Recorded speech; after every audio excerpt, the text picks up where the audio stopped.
Atlantic মহাসাগর। বিজ্ঞানীদের কাছে আপনারা এক রহস্যের নাম আটলান্টিক মহাসাগর। 1912 সালে বিখ্যাত টাইটানিক জাহাজটি আটলান্টিক মহাসাগরে ডুবেছিল। এটি পৃথিবীর দ্বিতীয় বৃহত্তম মহাসাগর। এছাড়া বিভিন্ন রহস্যময় ঘটনা এবং বিমান দুর্ঘটনার কারণে এই মহাসাগরটি সবসময় আলোচনার কেন্দ্রবিন্দু রয়েছে। এই মহাসাগরটিতে পৃথিবীর পৃষ্ঠের প্রায় 1/5 এবং পৃথিবীর মোট জলভাগের প্রায় 29 এলাকা জুড়ে বিস্তৃত। আটলান্টিক মহাসাগরের আকৃতি ইংরেজি এস অক্ষরের মতো। ইউরোপের মতাদর্শ অনুযায়ী পুরাতন পৃথিবী হতে নতুন পৃথিবীর মধ্যে পার্থক্যকারী মাধ্যম হল আটলান্টিক মহাসাগর। এই মহাসাগরে পশ্চিম, উত্তর ও দক্ষিণ আমেরিকা মহাদেশ এবং পূর্ব ইউরোপ ও আফ্রিকা মহাদেশে অবস্থান করেছে। মহাসাগরটি উত্তর দক্ষিণে উত্তর মহাসাগর হতে দক্ষিণ মহাসাগর পর্যন্ত অবস্থান। আটলান্টিক মহাসাগরটি আমেরিকাকে ইউরোপিয়ান ও আফ্রিকান থেকে বিভক্ত করেছে। পৃথিবীর প্রায় 1/5 এলাকা জুড়ে আটলান্টিক মহাসাগরের আয়তন 10,46,60,000 বর্গ কিলোমিটার। এর মধ্যে উত্তর আটলান্টিকের দৈর্ঘ্য 4,14,90,000 বর্গ কিলোমিটার। দক্ষিণ আটলান্টিকের দৈর্ঘ্য 4,02,70,000 বর্গ কিলোমিটার। আটলান্টিক মহাসাগরের আয়তন। প্রান্তিক সমুদ্র সহ এই মহাসাগরের উপকূলের দৈর্ঘ্য 1,11,866 কিলোমিটার। আটলান্টিক গড় গভীরতা 3,646 মিটার বা 11,962 ফুট। পুয়ের্তো রিকো টেন্স হচ্ছে এই মহাসাগরের সবচেয়ে গভীরতম এলাকা, যা মিলওয়াকি দ্বীপ নামে পরিচিত। এর গভীরতা প্রায় 8,376 মিটার বা 27,480 ফুট। প্রতিধ্বনি প্রযুক্তির সাহায্যে এক ব্রিটেন নাবিক সর্বপ্রথম এর গভীরতা নির্ণয় করেছিল। এই মহাসাগরের বিদ্যমান মোট পানির পরিমাণ 31,04,900 ঘনমিটার। আটলান্টিক মহাসাগর পৃথিবী পৃষ্ঠের মোট জলরাশির 29% অঞ্চল জুড়ে অবস্থিত। বিশ্বের সবচেয়ে বিপজ্জনক জলরাশি তালিকায় এই মহাসাগরটি দ্বিতীয় স্থানে রয়েছে। এই সমুদ্রের পানি, উপকূলীয় বাতাস, পানিপৃষ্ঠ তাপমাত্রা এবং পানির স্রোত এসব দ্বারা অনেকখানি প্রভাবিত।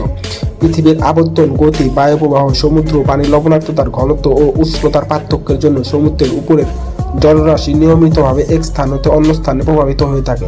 সমুদ্রের পানির এই গতিকে সমুদ্র স্রোত বলে।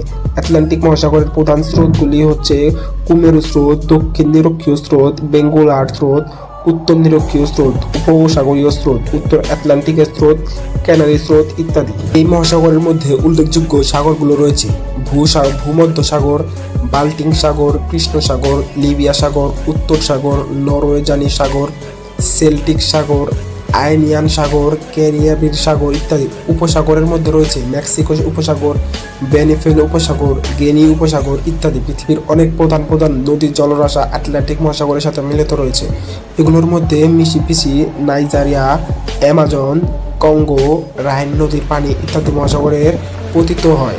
আটলান্টিক মহাসাগরের পানির রং অন্যান্য মহাসাগরের চেয়ে একেবারে ভিন্ন। অন্যান্য মহাসাগরের পানির রং নীলাভা হলেও আটলান্টিক পানির রং দেখতে অনেক সবুজ রঙের। আমেরিকান পূর্ব উপকূলীয় এলাকার পানি দেখতে সবুজ রঙের এবং এর পেছনে কারণও রয়েছে।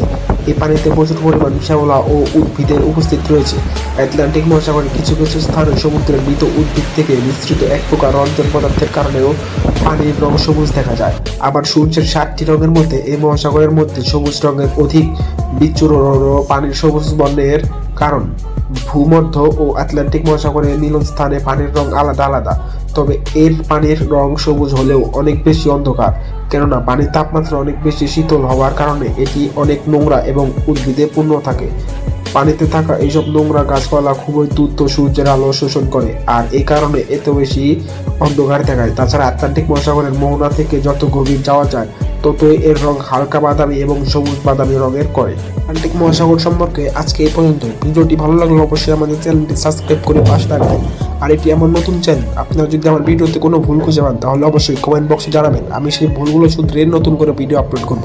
সবাইকে ধন্যবাদ। আবার দেখা হবে নতুন কোনো ভিডিওতে।